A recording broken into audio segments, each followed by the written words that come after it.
Water, malt, hops, and yeast, taste, texture, and appearance. In this video, we are talking about the anatomy of a Tree House IPA.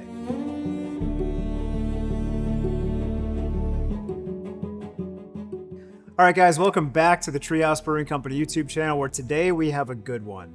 Today we're talking about the things that make up a Tree House IPA, and in our opinion, hopefully, what makes a Tree House IPA special. Some of the details of the list you're going to want to stay tuned for because I think that you'll find them really interesting. We are going to talk about water, malt, hops, yeast, and most importantly, process. So beginning with the first element, I want to talk about water. Now I want to make the point that in Tree House's beer, our water, our base water, is really plain. And the most important thing about any brewing water is that it's clean. I know that may sound obvious, but there's a couple of constituents in water that can actually have outsized detrimental effects to brewing water. The ionic content and the salt content within a particular water, I actually think isn't that important. Provided that your water is relatively simple, free of iron, free of chlorine, and free of excessive salt content, you're gonna be able to make perfectly great beer. So as it pertains to our water, our total dissolved solids and our ionic content with Southbridge-based water, which feeds into Charlton, is actually exceptionally soft. Something like 20 parts per million of TDS. It varies between 20 and 30 depending on the season and the inflows. We do check it all the time. But our water here in Charlton and previously in Munson, which is reasonably similar, a little bit harder over there, is seriously soft. Malts actually impart huge salt contents into the finished beer. And a lot of people, when they calculate their brewing salts, they don't take this into consideration. And it can often have an outsized impact on the final salt content of a respective beer. Tree House doesn't have a base water profile. All of our IPAs are different. Certain beers have a very high sulfate to chloride ratio, and many other beers have a very high chloride to sulfate ratio. It varies depending on what we're trying to accomplish. The second element that I want to talk about in Tree House beer is malt. For IPA, we think about malt very simply. We don't have super complicated grain bills. In fact, some of our IPAs just use 2-row. No carafoam, no wheat, literally 2-row. Simple, let the hops do the talking, let the process do the talking. For other beers, we actually find that certain amounts of caramel malts can amplify juicy characteristics when combined with certain hops. Certain American hops do really well when mixed with caramel malt, especially with the Tree House style New England IPA process, whereas some Kiwi and Australian hops do really well without the backbone. Sometimes it can become muddled. So with hops that are really intense and high alpha, we typically have paler grain bills, and hops that are more rounded and juicy, we like to amplify that juiciness by adding a little bit of caramel malt. But you're never gonna find a Tree House IPA that has 6 or 7 grains. They are all very basic. We do use oats from time to time, but very sparingly because I find that it creates this kind of like mealy texture. Third element of a successful, delicious Tree House IPA is hops. Now, if you're new to the channel or if you're seasoned on the channel, it's important for you to know that Tree House has and will continue to go literally to the end of the earth to find not only the best, but the most interesting and unique hops we can possibly find. And the reason that we do that is that our seasoned palates demand it. We're almost tortured by knowing too much, right? So starting with us, myself, Porter, Alex, Suds, Corey, the cellar, Joe, Kyle, Molly, the team are really seasoned at recognizing minute differences between hops. And we often say that, 5% better in a beer can be 100% better to the end consumer because you're often playing in the same playing field. And if you can be just a little bit better, sometimes over time, it will stand out. And that's what we go for. Interestingly, the condition of hops is extraordinarily expensive, as is when you utilize them.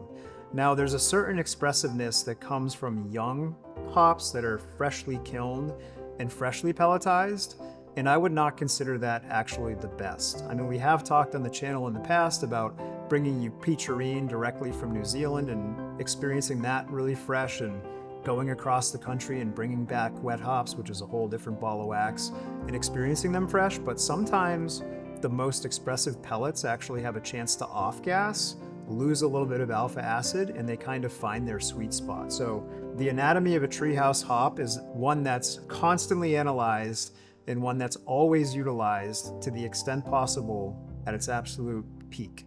Hops are really important. Not using stale hops is really important. Not using hops that were harvested within a poor window is really important. And really knowing how the way that a kiln hop rubs and provides sensory during that table analysis and then translating into the finished beer only comes with having done that cycle countless times, right? So oftentimes hops that rub and express themselves really nicely in the field or in kiln form don't result in a beer that's exactly the best expression of that beer. And a lot of that has to do with the fourth element that we're going to talk about today, which is yeast. So yeast is really important. You got to make sure that you have a yeast that's going to work not only with your process, with your water, with your salt content, with your timing, with your selected hops, but you really have to care about how those things interact with one another. And that type of experience, again, only comes with having done it many, many times. And myself and the team here at Treehouse, even through the cellar on down the line, are really, really accustomed to adjusting to and making changes to a very live, very expressive organism. And what I mean by expressive is that our yeast, like many yeasts, will actually chemically biotransform the compounds that are in hops and cause them to express themselves in ways that are different from the way that they were added to the beer.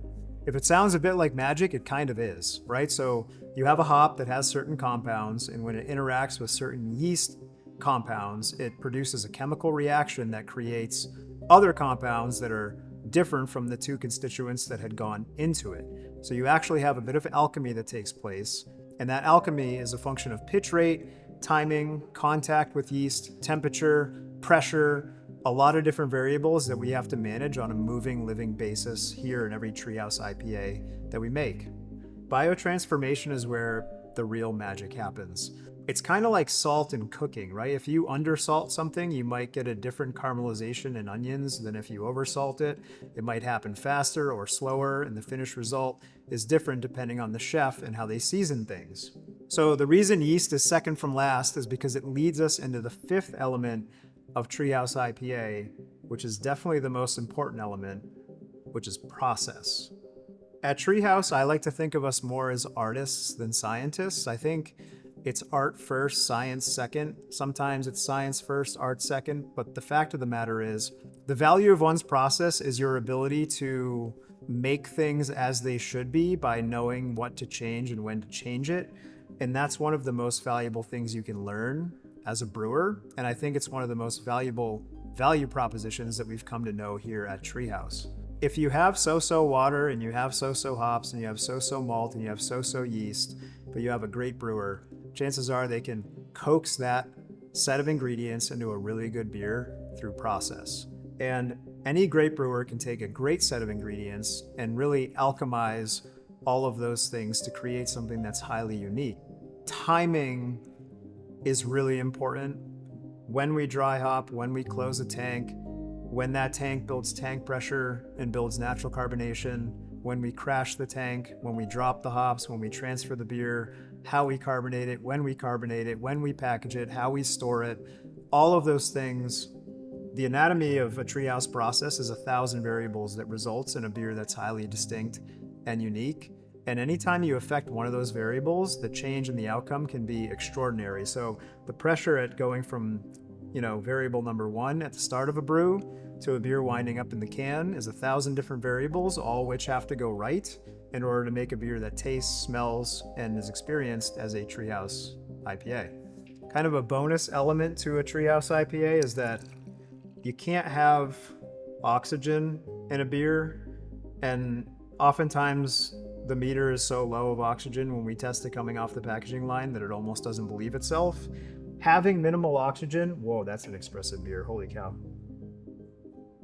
Having minimal oxygen in a beer might be the single most important anatomical piece of a Treehouse IPA or any good IPA, period. So that's it, guys. The anatomy of a Tree House IPA. I really love these beers, and I feel in my bones that they're the result of the dedication of the people here at Tree House at being consistent, developing a process that's highly unique, and then doing that with all of our hearts and souls. There's a je ne sais quoi. If you don't know that phrase, it means kind of like a certain something in French that is kind of indistinguishable and indescribable. And when somebody says, I knew that was a Treehouse beer when I tasted it, it's the very best compliment we can get, whether they thought it was the best beer they've ever had or not. That's all for today, guys. As always, I want to thank you for watching. If you enjoy this content, hit the like button, subscribe to the channel, and we will see you next time. Take care.